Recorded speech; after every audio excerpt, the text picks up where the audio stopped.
በሀገራችን ኢትዮጵያ ዘላቂ ሰላም ለመገንባትና ጠንካራ ሀገረ መንግስት ለማረጋገጥ ለአንድነታችን መሰረት የሚጥል የጋራ ትርክት መገንባት እጅግ አስፈላጊ ነው።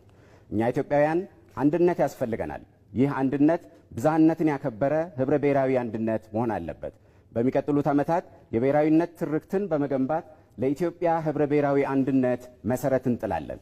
በታሪክ አተራረክና አረዳድ ላይ ከመነታረክ ይልቅ ካለፉት ታሪኮች የሚበጁንንና ለዛሬውና ለነገው ትውልድ አንድነት ጠቃሚ የሆኑትን ብቻ በመውሰድ ህብረ ብሔራዊ ኢትዮጵያዊ አንድነትን ለመገንባት ጠንክረን እንሰራለን።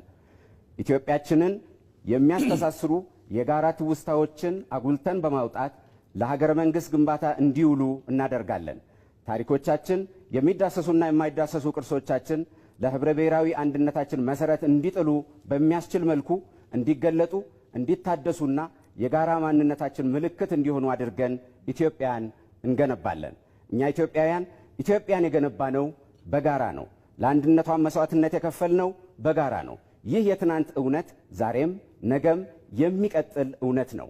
ሁላችንም በአንዲት እናታችን ኢትዮጵያ ጉያ ስር እንድንሰባሰብ የሚያደርጉ የጋራ ማንነቶችን እንገነባለን። የትናንቱ የአድዋ ታሪካችን፣ የዛሬው የህዳሴ ግድብ ድላችን፣ የነገው የባህር በር ትልማችንና ሌሎች ጥረቶቻችን ኢትዮጵያውያንን ከጫፍ እስከ ጫፍ የሚያስተሳስሩ ገመዶች እንዲሆኑ እንሰራለን።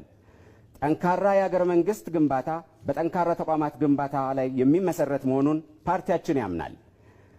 በመሆኑም በታሪክ ውስጥ የተገነቡና በትውልድ ቅብብሎች ኢትዮጵያን ያሻገሩ ተቋማት ይበልጥ ተጠናክረው የኢትዮጵያ ሀገረ መንግስት ግንባታ መሰረት እንዲሆኑ ጠንካራ ተቋማትን እንገነባለን። ተቋማትን በማጠናከር ኢትዮጵያን ማጠናከር ይቻላልና ነፃ፣ ገለልተኛና ብቃት ያላቸው ተቋማትን በመገንባት ለዛሬውና ለነገው ትውልድ አብሮነት መሰረት እንዲጥሉ እናደርጋለን።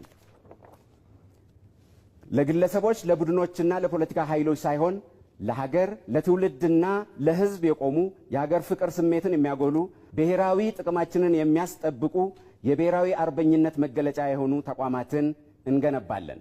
ውድ ኢትዮጵያውያን፣ ዘላቂና አዎንታዊ ሰላም ለጠንካራ ሀገረ መንግስት ግንባታ እጅግ አስፈላጊ መሆኑን ፓርቲያችን በጽኑ ያምናል። ዘላቂና አዎንታዊ ሰላም የሚገኘው በሰላማዊ መንገድ ብቻ ነው የሚል አቋም አለን። ለዘላቂ ሰላም ዋነኛው መሳሪያ ደግሞ መመካከር፣ መወያየት፣ በይቅርታና በእርቅ መንገድ ችግሮችን መፍታት ነው ብለን እናምናለን። አለመግባባቶችን በሰላማዊ መንገድ ለመፍታት የተዘረጋው የሰላም እጅ መቼም ቢሆን መታጠፍ የለበትም።